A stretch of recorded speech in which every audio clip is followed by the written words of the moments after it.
A federal appeals court in the nation's capital ruling that Donald Trump does not have presidential immunity from prosecution in the election interference case being brought by Special Prosecutor Jack Smith. Scripps News political correspondent Stephanie Liebergen joins us with more on this significant ruling here. Stephanie, good morning. Hey guys, good morning. So this nearly 60-page ruling coming down from the U.S.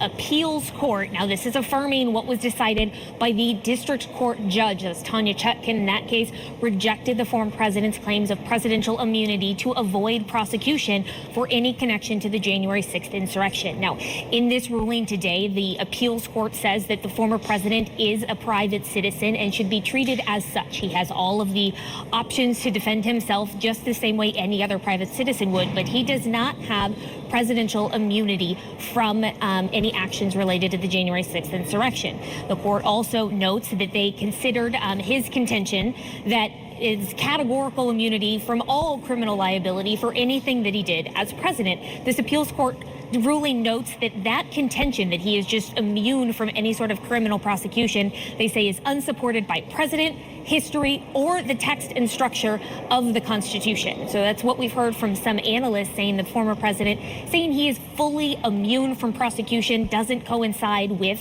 what the framers and what the Constitution was written for and by. That they didn't want one person to be deemed king, to be deemed unfallible. This appeals court ruling notes a few pieces of background: the false claims of a stolen election, the fake slate of electors that was prepared in some states. And it also notes the House impeachment articles against former President Trump, all among the pieces of background that the court considered in their argument and coming to this decision. But really a big decision, a big blow for former President Trump and his defense in not only this January 6th case, but in other potential cases that he may be facing. Now, this is the appeals court. There is yet another court above them, the U.S. Supreme Court. I would not at all be surprised if the former president's legal team does appeal this decision to the Supreme Court to ultimately have the U.S. Supreme Court justices be the one to make the final and ultimate decision on presidential immunity. But this ruling today from the appeals court affirming the lower court ruling, certainly a big blow to former President Trump and his defense team today. And as you said, obviously, the Trump team will certainly appeal this to the Supreme Court. What they do and when they do it is still a mystery. But again, it underscores two huge things: that the Supreme Court of our country will have two major issues in its hands when it comes to Trump as he kind of cruises toward the nomination. This immunity issue as a broad legal theory, but then two, the ballot issue, when you're seeing states like Colorado and Maine and possibly others take his name off that issue to get to the Supremes as well. They will very much help define the contours of this election. We'll see. And we haven't heard from Trump this morning just yet after this ruling, but late last night on his social media site, Truth Social, he said, if immunity is not granted to a president, every president that leaves office will be immediately indicted by the opposing party. Without complete immunity, a president of the United States would not be able to properly function, which is something that we have heard him say, whether it's after a court hearing or just while he's been campaigning. That this is not an uncommon thing and an unfamiliar thing for him to say. Yeah.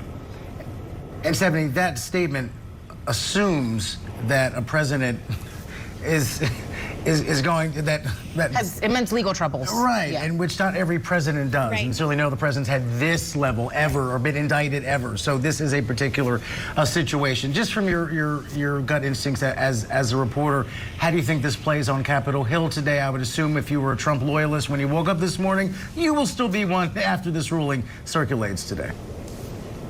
I certainly don't think this appeals court ruling is going to change any minds here on Capitol Hill. And, as to former President Trump's argument, and that post is, you noted, Alex, that he has said before, we haven't had this problem before.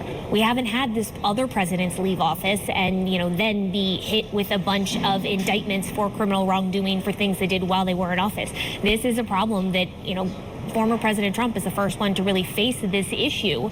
And that's why we're going through all of these court cases and the appeals court's decision. But no, I don't think this appeals court decision is going to change anyone's mind. I think Trump supporters here on Capitol Hill, Trump, folks that are supporting him in his 2024 reelection effort are going to continue to stand behind him. They're probably going to hear a lot of the same arguments we've heard before, saying that these are partisan judges who are just, trying to do election interference, trying to interfere in the 2024 election, prevent him from being reelected to the White House. I would imagine we'll hear a lot of that rhetoric again throughout today, but again, I think ultimately it's going to be the Supreme Court that has to weigh in on kind of a lot of these issues related to former President Trump and his, multiple criminal court cases that he and his defense teams are having to face.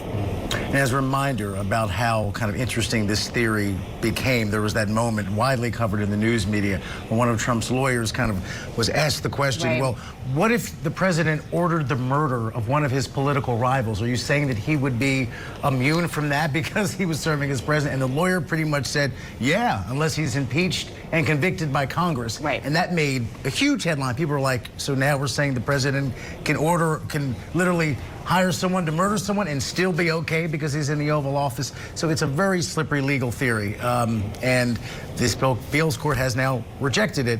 We'll see what comes from the Supreme Court in the coming maybe weeks, maybe months. All of this also begging the question, what gets done before November?